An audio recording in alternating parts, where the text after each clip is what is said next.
కొన్ని సినిమాలు చరిత్రలో నిలిచిపోతాయి. అలాంటి వాటిల్లో భారతీయుడు టాప్ ప్లేస్లో ఉంటుంది.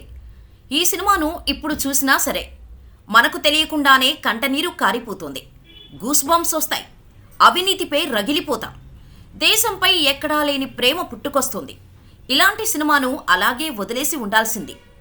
సీక్వెల్ చేయకపోయి ఉంటే బాగుండేది అని భారతీయుడు 2 చూసిన తర్వాత కొందరు చేస్తున్న కామెంట్స్ ఇవి.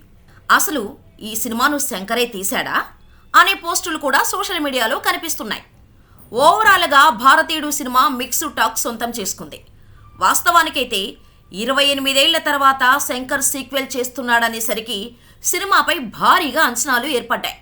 ఖచ్చితంగా ఇండియన్ 2 బాక్సాఫీస్ వద్ద రికార్డులు తిరగరాయటం ఖాయమని అంతా అనుకున్నారు.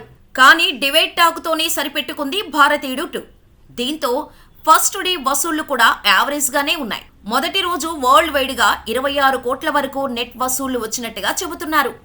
తమిళంలో 17 కోట్లు, తెలుగులో 8 కోట్ల వరకు కలెక్షన్స్ సొంతం చేసుకున్నట్టు సమాచారం.